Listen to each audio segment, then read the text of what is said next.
Hello, this is Ben Television News Roundup, a compilation of major stories in the weekend. I'm Tunde Alabi. Thank you for being part of the program today. Prime Minister Theresa May, Labour leader Jeremy Corbyn and Tim Farron of the Lib Dem have described the Manchester attack as barbaric and appalling. The leaders condemned the attack, calling it a failed attempt by terrorist groups to divide Britain. The attack was carried out by a lone suicide bomber, Salma Abedi, who has been identified as having links with the terrorist organization ISIS. Thoughts and prayers are with the victims and the families and friends of all those affected. It is now beyond doubt that the people of Manchester and of this country have fallen victim to a callous terrorist attack, an attack that targeted some of the youngest people in our society with cold calculation. This was among the worst terrorist incidents we have ever experienced in the United Kingdom.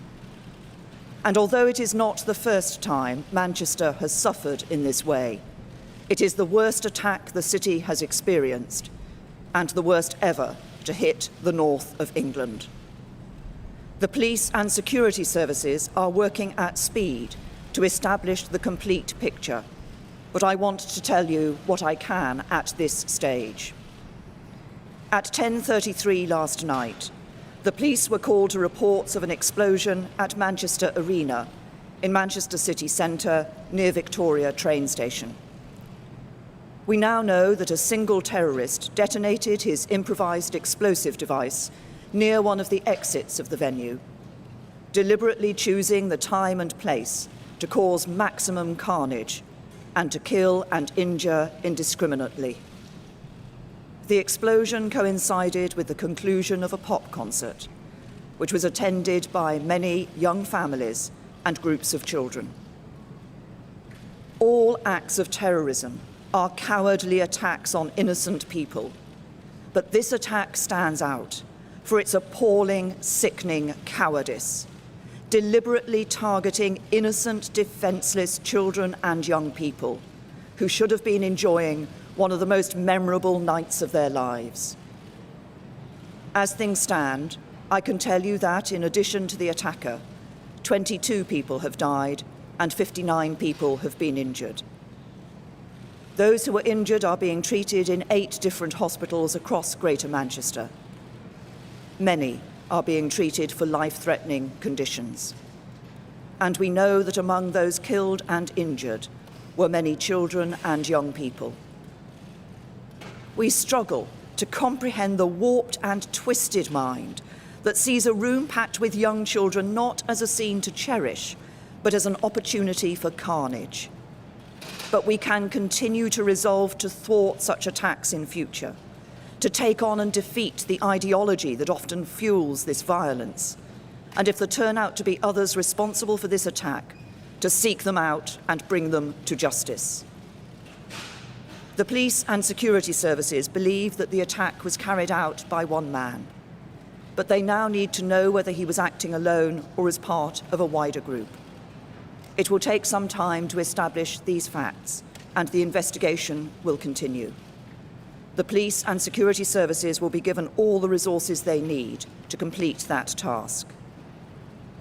The police and security services believe they know the identity of the perpetrator, but at this stage of their investigations, we cannot confirm his name.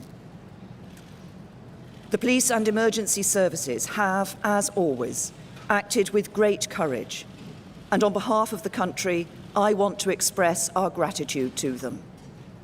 They acted in accordance with the plans they have in place and the exercises they conduct to test those plans, and they performed with the utmost professionalism.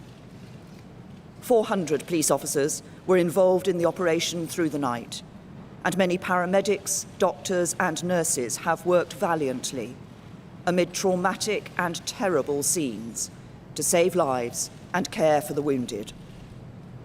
Significant resources have been deployed to the police investigation, and there continue to be visible patrols around Manchester, which include the deployment of armed officers. For people who live and work in Manchester, there remains a large cordon in place around Manchester Arena and Victoria Station, which will be in place for some time. The station is closed and will remain closed while a detailed forensic search is underway.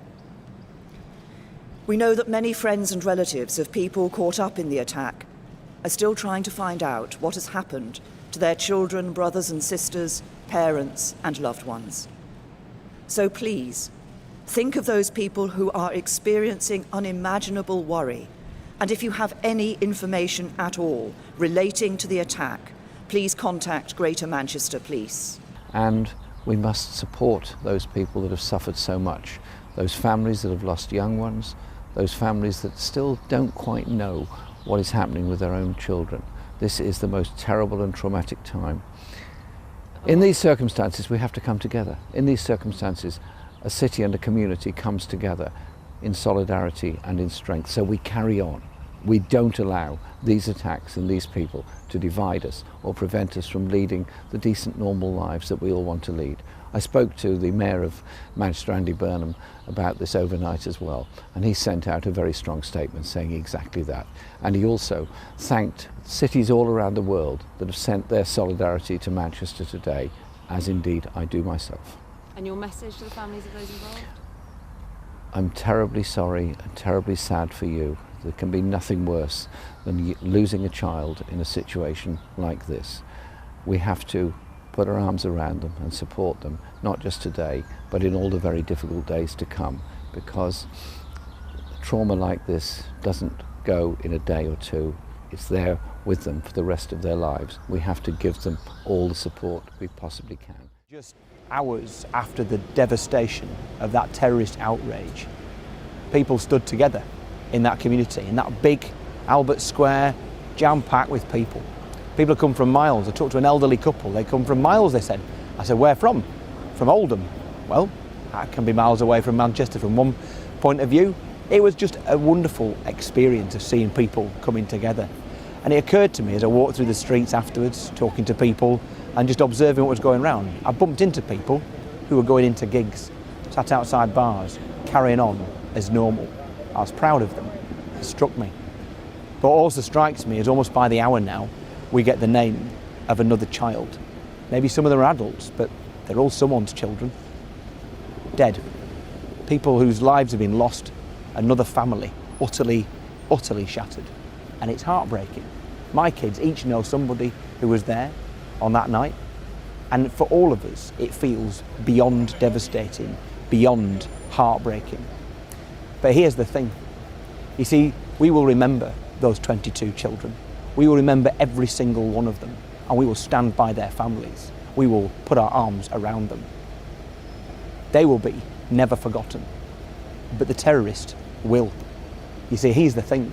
He died in vain. He died to divide us. He died to set us against one another. And what did I see in Manchester? People putting their arms around one another. We saw the homeless guy who did everything he could help those people who were suffering and in need at that dark time on Monday night. We saw Muslim cabbies giving free rides to people. We saw people opening up their homes. You see, that's the Britain I love, and that's the Britain the terrorists want to destroy. And only a day and a half after that devastating terrorist attack, he has already lost. They have already lost. But it feels raw now. It really feels raw. But I want to just say, those children, they're our children. We're all Manchester. We are all Britain. In the words of Tony Walsh, the poet, we're all Britain, whether we are born here or drawn here. Reacting to the attack, the Home Secretary Amber Ruth said the attackers' aim of creating fear and dividing Britain will be defeated. The city of Manchester has been affected by terrorism before. Its spirit was not bowed, its community continued.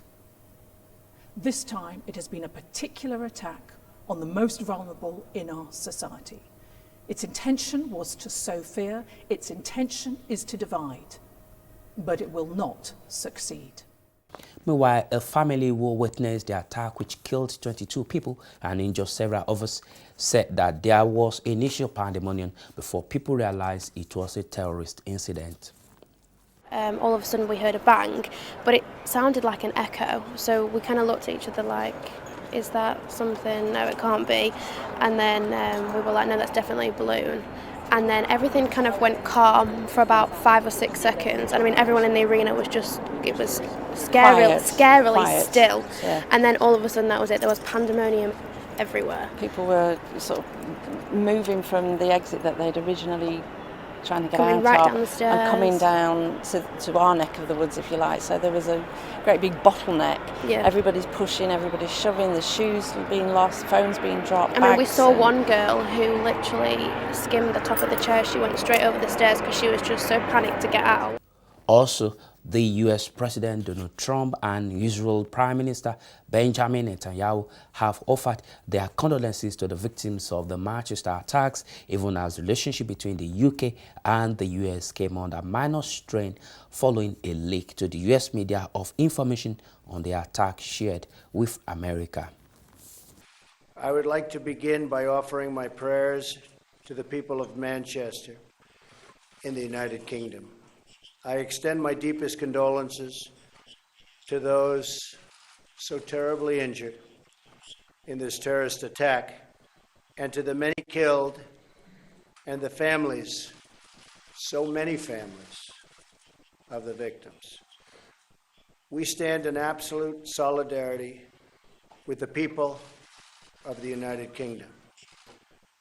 So many young, beautiful, innocent people living and enjoying their lives murdered by evil losers in life. I won't call them monsters because they would like that term. They would think that's a great name. I will call them from now on losers because that's what they are. They're losers. And we'll have more of them. But they're losers. Just remember that. You said, Mr. President, just now, that we must confront evil in the world. We must confront the barbarians. They are, sadly, still with us. I want to say something about the bloody horror in Manchester last night. The slaughter of innocents must be unconditionally condemned and unflinchingly confronted, no matter where it occurs. In Manchester, San Bernardino, or Jerusalem, terror is terror is terror. We must all unite to defeat it. Mr. President, today you call the terrorists losers. I know you agree with me that it's our job to make sure that they continue to lose. We will defeat them. Britain continues to probe deeper into the terrorist incident network in the country following the Manchester attack. NATO leaders meeting in Brussels focuses on developing stronger military ties and better intelligence sharing to defeat the terrorist network around the world. As part of his first foreign trip as U.S. President, Donald Trump will meet NATO leaders in Brussels. They will gather at the alliance's new $1.1 billion headquarters on May 25th to discuss boosting defense spending and counter-terrorism. Trump called the alliance obsolete while campaigning for U.S. president, but revised his opinion in April after talking to NATO chief Jens Stoltenberg. The Secretary General and I had a productive discussion about what more NATO can do in the fight against terrorism.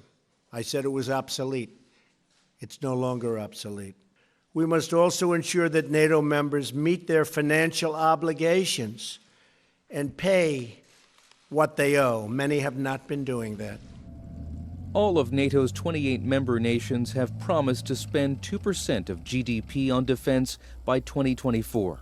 Only 5 nations currently meet the requirement. Leaders are expected to explain how they'll reach that target at their first meeting inside NATO's new building. As part of the unveiling ceremony, President Trump will dedicate a memorial made from ruins of the World Trade Center and the Berlin Wall. I think he will come to the summit wanting to reassure the Allies that they can count on the United States. Rattled by Russian aggression in Ukraine and elsewhere, NATO has begun deploying 4 multinational battalions to the Baltic states and Poland.